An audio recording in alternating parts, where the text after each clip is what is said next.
And I remember my parents told me, your two choices are being an engineer or being a doctor.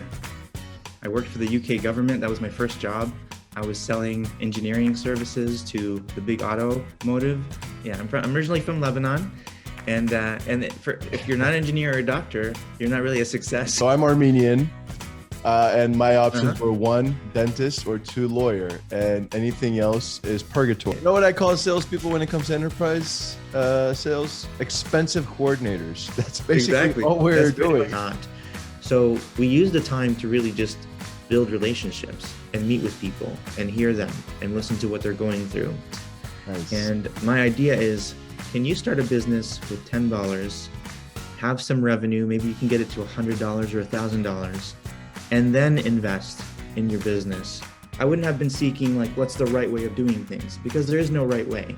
Just jump in, do it, learn quickly, and iterate.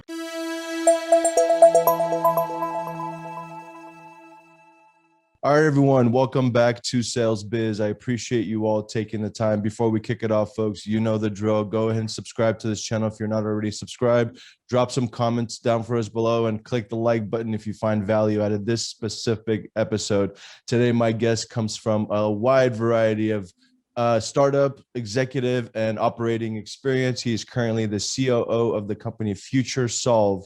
And I'm super excited to have him share his journey, share his insight, and talk about growth. Mr. Andy Najjar. Andy, welcome. Yeah, thank you, Mike. Thank you for having me. Absolutely, boss. We appreciate you taking the time. Let's kick it off, man.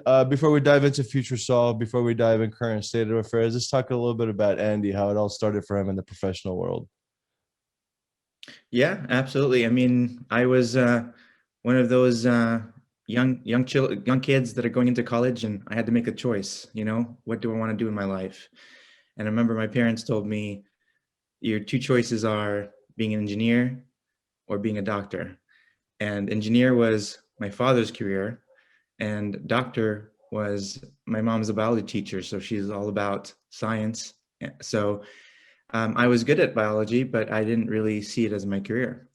So I had to make a choice, and I was like, I really don't know. It's so early in my life that I didn't really figure out what my purpose is or what I really want to contribute. So I picked the middle ground, which was business, because it really opens up to everything I wanted to go. Didn't really know if I wanted to be in sales or marketing or where I want to go. But ever since I started with the career, I worked for the UK government. That was my first job. I was selling engineering services to the big automotive. And since then, I started with marketing and assisting with all of that. But then they found me to be extroverted, really building really good relationship with the customers that we're talking about. So they threw me into sales. They said, here, figure it out. And what's really interesting is when they threw me into sales, they gave me a sales assessment. And I know what happened during that time, but this is a really good story because I love talking about it. They gave me a sales assessment, and it was one of those assessments where you could trick it because I knew what it was looking for as far as asking. So when I answered the questions, I knew what the right answer should be, but I answered it based on how much support, how much empowerment is given to me in the current role, right? As I'm telling them, I was trying to tell them what the gaps were through the assessment. Well, the assessment came back and they said, Andy is completely opposite than being a successful salesperson, and we can't train him.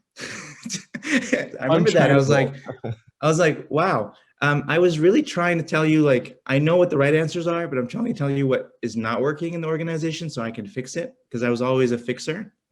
And since then, I mean, I've moved, but I moved into software because one of the biggest things that was really interesting to me is I am sales, but I feel sales is a great also leader of the organization. First off is you're hearing from the industry, you're hearing what's needed, you're understanding the competition, you're getting really good feedback about the pricing.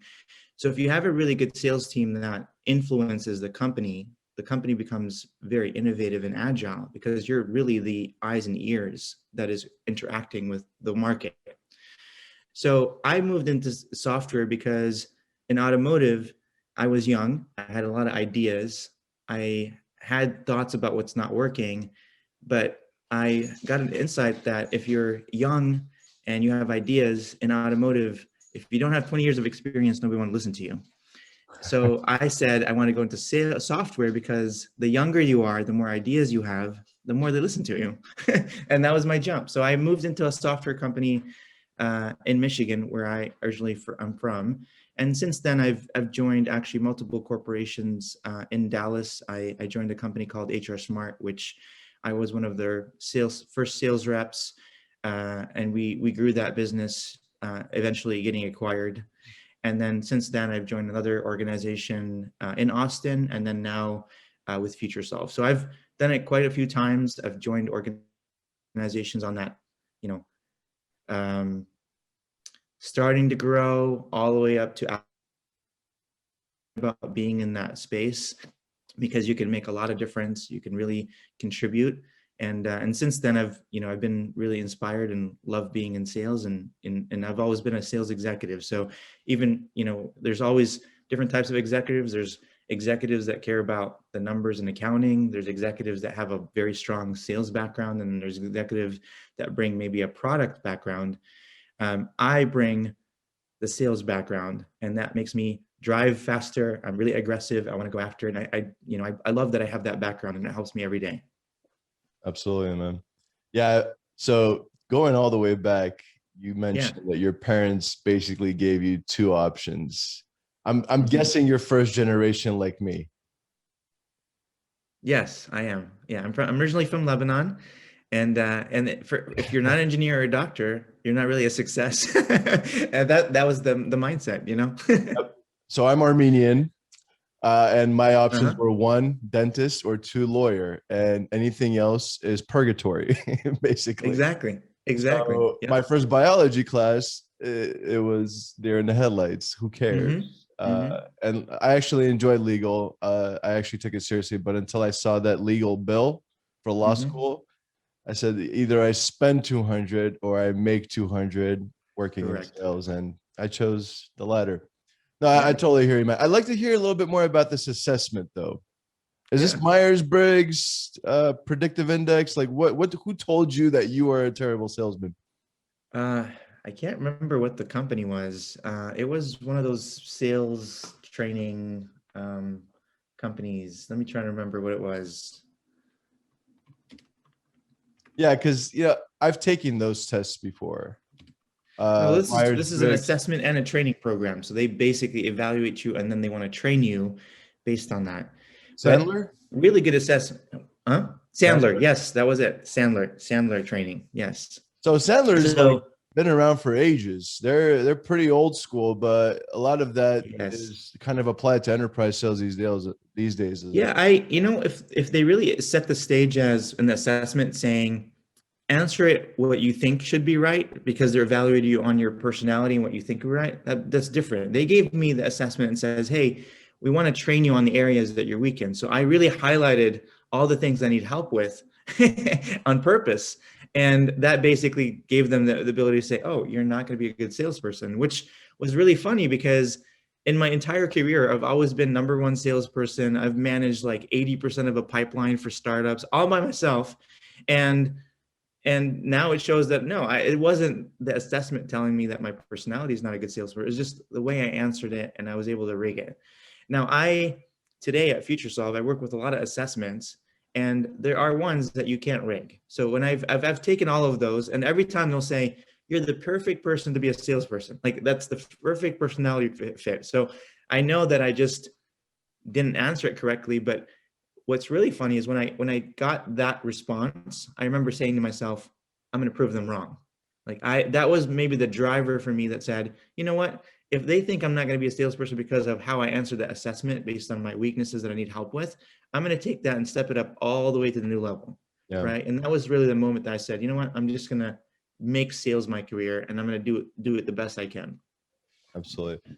I say this to many guests, Andy, and I'm going to continue saying it. We're all in sales. Mm-hmm. Every single person on this planet is in sales. Whether you're a toddler selling your parents to buy you that candy at the store, or you sold your spouse to marry you, whatever the case may be, we're all selling daily. It's just a matter of, we don't even realize it because certain things we're passionate about, certain things we have to do to survive. Absolutely. But end of day, it's all about sales. So I completely resonate with that. I think my personal opinions, as much as I appreciate these assessments, what I think on the long term is, does it benefit them to tell you that you are the perfect salesperson? Because imagine going into a Sandler, it's a it costs a couple of thousand to tens of thousands, depending on Mhm. how fast you want to ride it. But imagine you take that assessment and says, yep, Andy, you're good. Thank you very much for your time. Get out there and enjoy the world. It just doesn't seem to make business sense. So I'd imagine there'd be some level of, hey, dude, we need to help you brush up. And by the way, this is your bill. And Sandler, don't get this twisted. I'm a huge fan, but I just want to understand the marketing strategy behind it. I've taken the Myers-Briggs, I've taken the predictive index. I know Sandler. I actually had another guest, Dr. Michael Abelson, who has Mhm. his own training where Myers-Briggs has 16 categories that you could fall into. He has like 154 Mhm. categories that you could potentially fall into. So he made that his passion project through his psychological experience. But I love the fact that you fought back and said, guys, you know what? If you think I'm not perfect, watch me become perfect. So kudos to you for that one, my friend. Yeah, and what's funny is my boss at the time, I mean, he was really surprised by the results, and he was trying to push the training.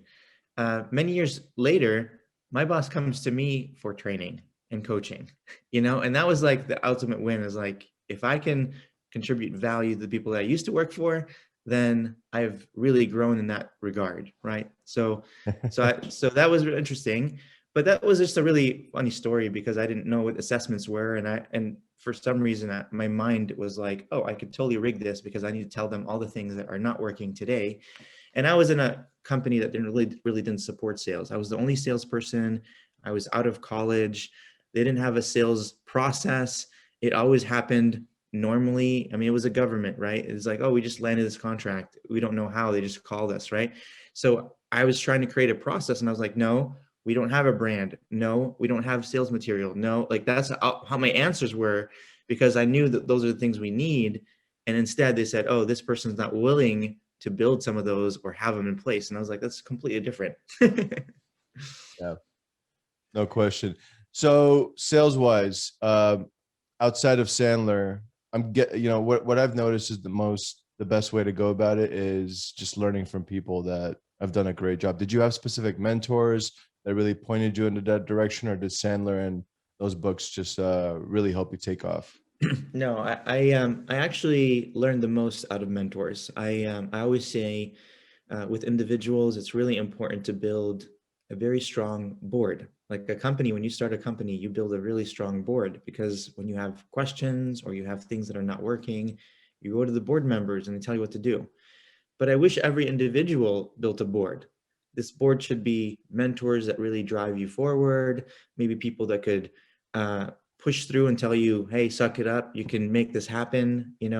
There's all kinds of people that you could put on a board. And in my life, I've really been blessed by finding those individuals. So I've had quite a few mentors, some sales mentors that I worked for, that I was able to learn and understand how they were going about the business, and then taking that and just giving another spin on how I would do it, but learning from them very closely. And it started by just really working small accounts, small, size deals, learning through that, getting coaching, going to my mentors. And I remember one time I was doing really well. I was, top sales rep, but I was selling in the mid-sized companies. So for me, it was a medium-sized deal. And they gave me this quota that was like unachievable based on the size of deals that I'm selling. I would have to sell a lot to hit that. And I went to my mentor and I said, how do you close a whale? I want to learn how to close a whale. I've never closed a business that has 10,000 employees or 20,000 employees, and I want to know how to do it. And they showed me how to do it, right? And they walked me through that process. And as soon as I learned how to do that, now it becomes natural. I'm not afraid of a $5 million contract. I'm not afraid of a $10 million. Those are all normal to me because they've been normalized based on how many times I've done it. But it's always the first time is, how do you move through the process? What are they asking for?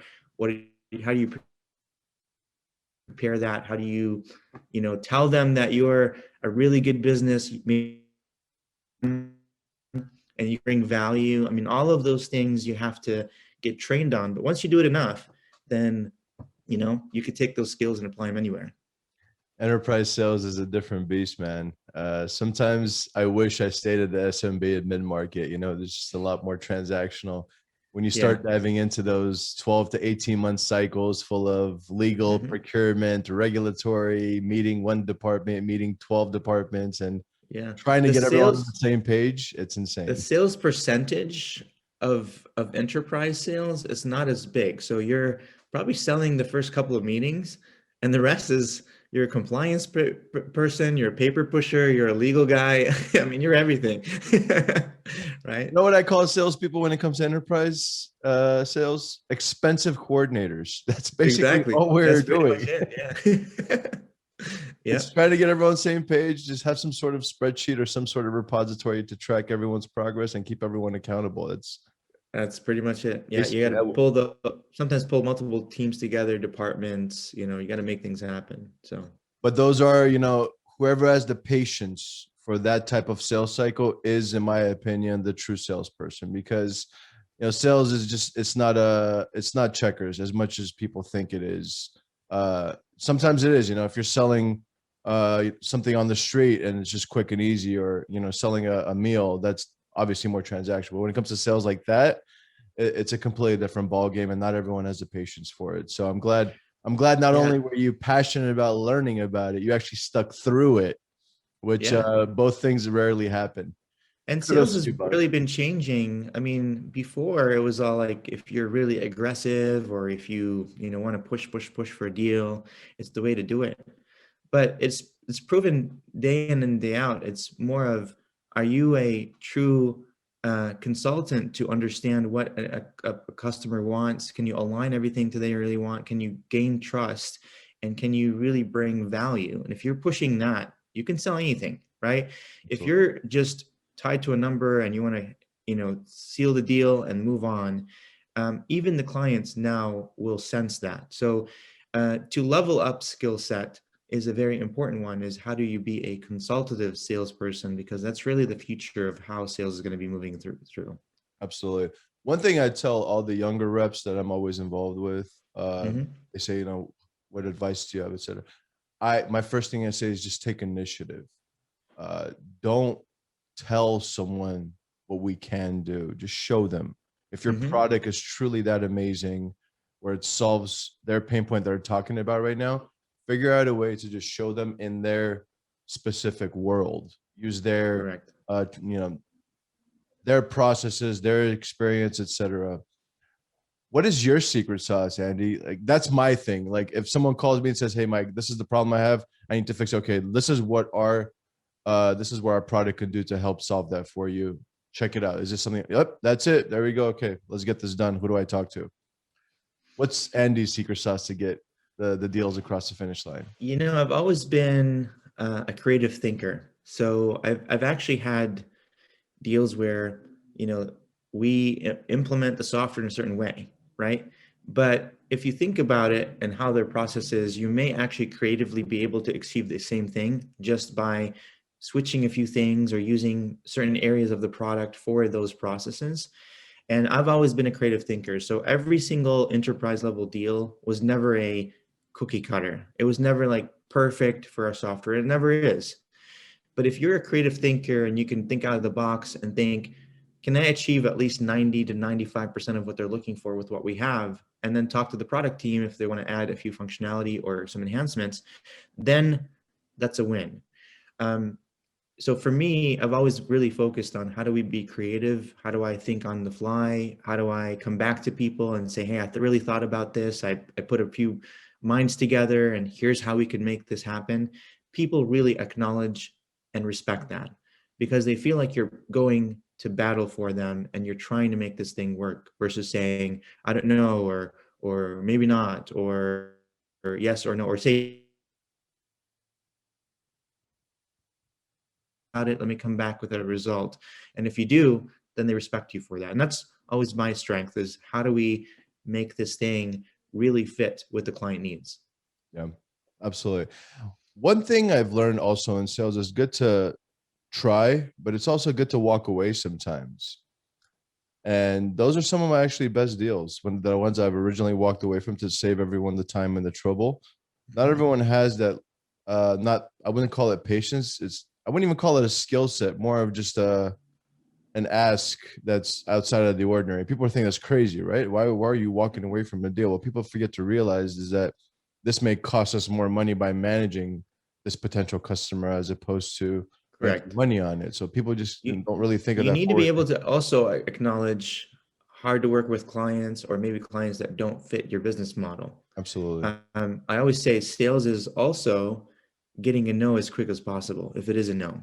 What you don't want is to spend 8 months and then get a no. What you do want is it's either a no within the first week I talk to this client and I know it's a no, or if it's a yes, let's figure it out and make sure that it gets a solid yes, but it's a yes, right?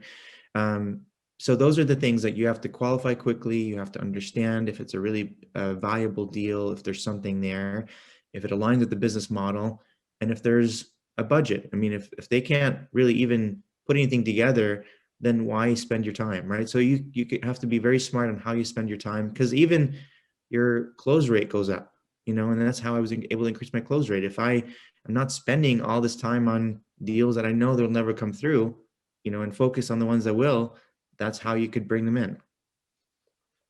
Yep, absolutely. So let's talk about FutureSolve. Want to Yeah. hear a little bit more about the company, the product, the overall service that you guys provide. Yeah. FutureSolve is a future of work company. We bring two really unique areas. We bring technology and innovation and advisory services. So what we do there is we talk to companies and we sell people products. So software that manages people and empowers people, motivates people, recruits people, all of that. And we pair that with strategy from advisory services. So we have access to 30 plus CHROs. So we have the CHRO of Macy's, Pepsi, Coca-Cola, Oh, SunTrust Bank. They're all working with us. And these are really high level experts that know how to scale a business and grow it because they worked at the large enterprise. However, they're not passionate of help the large enterprise anymore using a job. They want to make a difference for the small and mid market. So what we do is we bring the best of technology and the best of advice, and we put that together to help these companies level up. That's basically what we do as a business. And we can do it in many ways. Some people need a mentor or to talk to an advisor for a couple times a week. Others may just want us to check in once a quarter. yeah. And it sounds like this is the perfect time to start this company. I think we earlier talked that you actually started this when the pandemic hit. Yeah, FutureSolve started during the lockdown. The reason we started it is we knew that with all these changes and everything that's happening, the next 5 years will have so much innovation that it will be more than the last 50 years.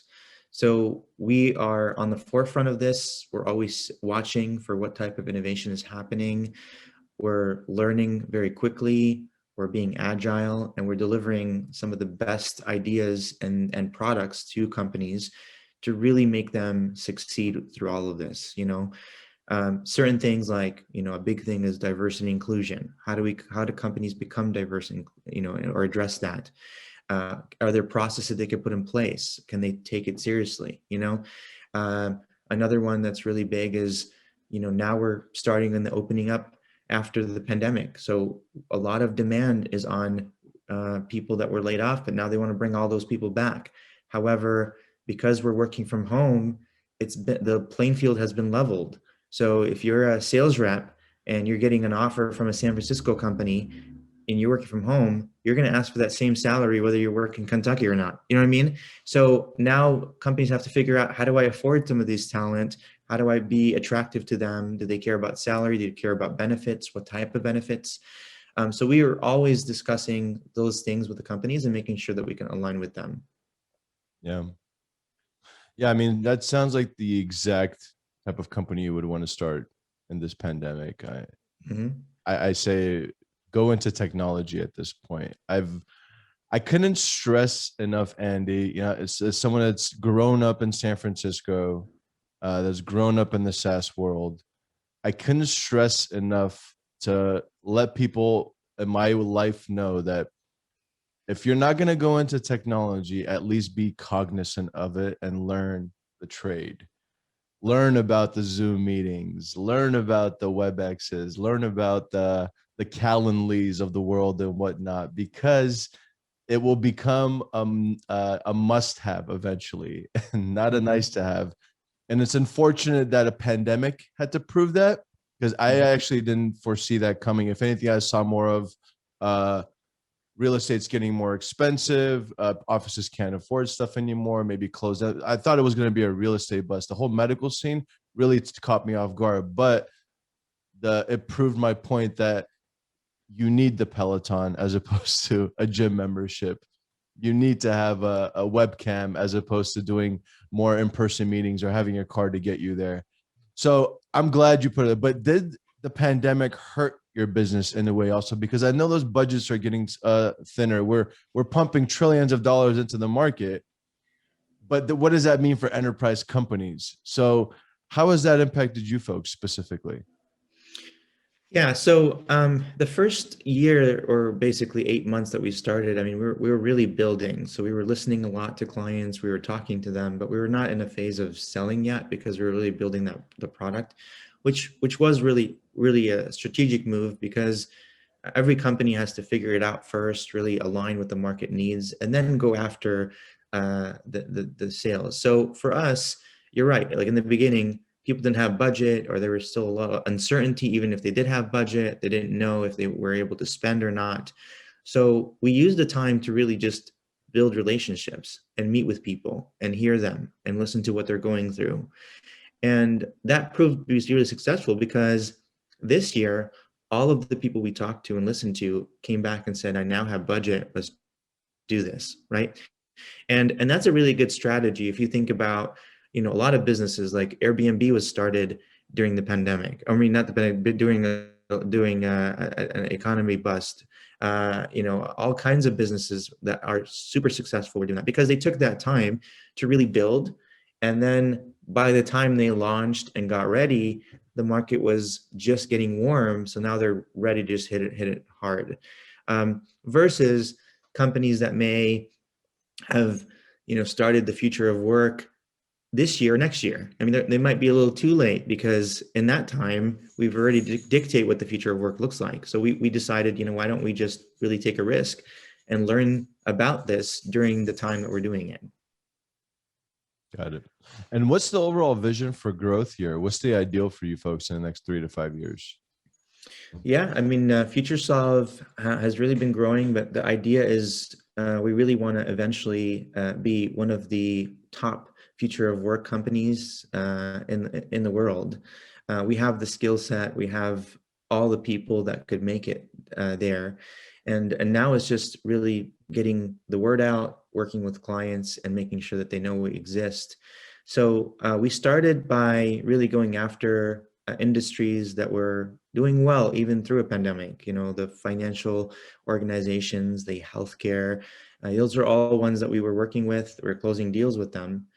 And then now, what's become really interesting is really helping private equity groups grow. So private equity groups sometimes have a portfolio of companies of 50 to 100 companies within them.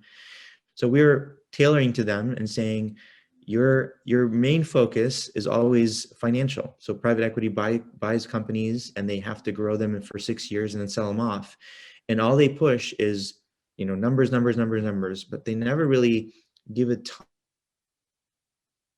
time to say, no, become a really new concept to them. But the pandemic helped them, because now we know companies are not just numbers. They're full of people, there's humans behind it, and we have to bring that human touch to it. So that's become a really good opportunity for us to go after. And we're getting a lot of meetings, we're getting a lot of commitments, we're getting a lot of really exciting things. And those are really big deals for us, right? Because you could get a couple of private equity groups and be working with hundreds of clients very quickly. So that's what we're doing, is really, where do we make the biggest impact fastest, and how can we go from there? Absolutely. No, I love it, man. I mean, it seems like you're definitely going in the right direction. I'm once again, I'm encouraging this daily for anyone that's not in the tech space to at least dabble into it because of guys like you. You know, this is exactly where I feel like the entire market's going, from the Amazons to the drones to the flying cars to everything. Things are getting streamlined daily with AI technology, et cetera. So you definitely want to dabble in that a little bit. Yeah, I Um, mean, Elon Musk said it best. He said, if you were looking at technology and how people understand technology on a graph, it would just be a straight line with some little buildings and then some really high skyscrapers, yeah, right? And those people that stand on the skyscrapers own the world because they know where it's going. They can forecast, they can be on the innovative side. If you could start climbing and be one of those individuals, you're going to be ahead of a lot of people and you're going to have some advantage, right? And that's, I definitely encourage everybody that's either getting into technology or knows that the technology is the future, is learn as fast as you can, read about it, get innovative, think about it, understand it, because it'll give you a very big advantage in the future. yeah. What drives me the most insane is that people adopt technologies very rapidly, but it's the wrong technologies. Mhm. TikTok, Instagram, Facebook. And there's a Mhm. lot of monetizations happening on these platforms as well. I've Mhm. met a few millionaires Mhm. on these platforms. So kudos to them. But I wish, when I ask someone, hey, you've been on your Instagram, but you didn't calendar the meeting for us to meet together. Like, how does that work? Or why don't Exactly. you have a Calendly link next time you want to grab lunch? Why don't you send me that link so I can just pick a time versus you and I texting 20 times back and forth? Mhm. So do you see some of that happening? Like people are just adopting the wrong technologies as a whole, as opposed to just focusing on the right things? Yeah, I mean, I don't know if adopting technology is interesting, but adopting the wrong tech, I don't know if there's always a wrong tech, but you just need to refine it and how you use it, right? So if you're using TikTok for just posting silly videos between you and your friends, that's one thing. But if you're using TikTok to step your company to a new level, that's actually the right way of using TikTok. I mean, I just had a meeting with somebody that has 5 million views every time he posts a video for his products. You're putting your product in front of 5 million people with just a free video that you're not paying anything for. If you're using it for something like that, that's genius, right? But if you're just using it for a personal gain, I don't know if it's really giving you value. So what you have to think about is there's a lot of channels today, and I'm on those channels. I'm using them every day as a person, but how can I really benefit from them? How can I make something out of it? Right. And that's where you could really succeed if you understand the inner workings of those technologies and using them, right? Versus just saying, I want to be on TikTok, talk to my friends. That's very different, or have my friends watch my videos. Yeah. Yeah. I guess you got to put people into that mindset that, hey, not only can you make a funny video if you're that creative and you're that Hmm. confident, but you could actually make some money out of it too if you play it the right way. So Exactly. what advice would you have for people right now that are trying to start a company, Andy? Especially during, I think we're getting to that stage where things are coming back to quote unquote normalcy, whatever that means for people these days. But what advice would you have for someone that wants to start their own FutureSolve or their own tech company right now? Yeah, I mean, I give this advice to a lot of mentees that I work with, specifically on the entrepreneurship side. I'm a big fan of a philosophy. I'm writing a book about it called The $10 Business. Nice. And my idea is, can you start a business with $10, have some revenue, maybe you can get it to $100 or $1,000, and then invest in your business to grow it? Because then you prove product fit, you've proved the client can use it, you've gotten market feedback, and then you've built a business. Even before the pandemic, there was just some crazy ways of building businesses. I've had friends that were founders that just went to a VC firm and they just got $10 million and they're building a product and they don't even have the product yet, right? And they're just building an idea. And then all of a sudden, a pandemic hits, there's no sales, there's nothing moving, and money's running out. And it's not really the best way to run a business, in my opinion. So what I tell people is, if you have an idea, even if it's a tech idea, can you do it through the technology tools that are available today? Google Sheets, Word, Microsoft, processes like that you can create and build a service that is delivered through those systems just to do it for a few clients. Once you learn exactly what those clients want, then take that and put it into a tech idea now and build it. Because with tech, if you have ever been in tech, it's not something that you build and can completely just rechange and map to a new direction. So if you do spend 30, 40, $50,000 to build a technology platform, but then found out that it's not a product fit with the market, you're going to have to do it all over again. So if you do it right in the beginning and then build the technology, then you're automatically much ahead of the market. You've already tested it. You've got proven models, and then you're doing it in a successful way. And that also helps entrepreneurs be agile. You can start a business with not a lot of money in the beginning to learn. And then when you ask for money, it's not a question of, oh, it's a big risk anymore, because you already proved them. You have a client, you can talk to my clients, they love it, they know the process, there's a need. And I also did a survey on 1,000 other ones, and they all need it. So now I want money to build it. And that's much easier to have a conversation than I just have an idea and I haven't tested it yet, right? Yep, absolutely. Can't wait for that book, man. I've read the $100 startup. You're Yeah, building it's the $10 business. So the $10 business. Yep. Yeah. Much lower in cost. Just because, I'm really passionate about helping people specifically in underserved communities. So, you're from Armenia. I actually do a lot of this type of speaking with individuals in Lebanon, with refugees, because really those individuals, they've had their futures stripped away from them, right? And they don't have $1,000. They don't have $100. They don't have $10,000 from their family that they can gather to create a business. But if we can teach them that you can be innovators even with just $10, then that empowers them for them to take that idea and really make it happen. So I'm really passionate about having the entrepreneurship world touch the individuals in those communities to actually empower them to be able to also be successful CEOs. Talking about diversity is how we do it, right? If we can give them the tools to do it, we do it right. yeah. No, you definitely hit a nerve on that one, man. I couldn't resonate more. I'm an Armenian that was born in Azerbaijan. Mm-hmm. Exactly. You know all about that. Mm-hmm. Yeah, the whole refugee scene speaks to me. Mm-hmm. But yeah, that resiliency, what you just Mm-hmm. said, it really brings it to perspective. Like, wow, you could lose, you could not have anything at a certain point in time. What do you have to lose by just trying and learning a few things and attaining some things for yourself and your family? So I couldn't agree with you there more. Last question for you, Andy. You're clearly a humble guy that's been around. You definitely know what you're doing. What advice would you have for younger Andy Najjar, though, if you were to jump into a time machine and visit your 18-year-old self? What would you tell him? That's my favorite question. I mean, what I would tell my 18-year-old self is two things. The first thing is, in school, we always learned that things are either black or white. So it's either right or wrong. And the reality is life is gray. There is no wrong and there is no right. There is one way, which is figure it out.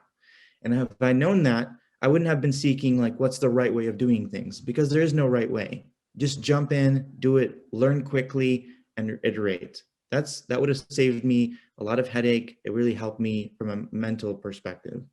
Absolutely. The other thing is, I wouldn't necessarily focus too much on what people think of us, but really focus on your passions and your values that you can bring to the table, and embrace that to the next level. So believe in yourself and just go after it.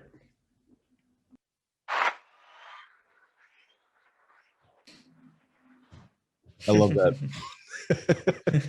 Thank The you. whole you just nailed it with me for stop caring what people think, because that's the like literally the number one thing I tell myself if I went back, and not just tell that to about friends but family too. Like, I love my mom and dad. My mom, God rest her soul, they wanted the best for me, but trying to push me to be a dentist, come on. Like, I hated the dentist. Which kid did it? But not just that, it's like I wasn't playing with teeth, or I wasn't playing with little tools when I was a kid. So And then going into high school, you know, I have to hang around with this crowd. I have to wear this specific clothing, or I have these rims on my car in order to be accepted.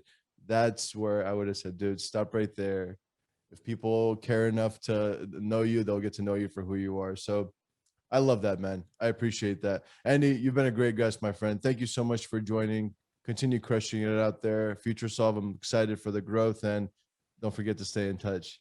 Yeah, absolutely. Thank you, Mike. I appreciate it, and I appreciate the time. And I'm always excited to talk about sales. So thank you very much. Yes, sir. Have a go, my friend. Take care.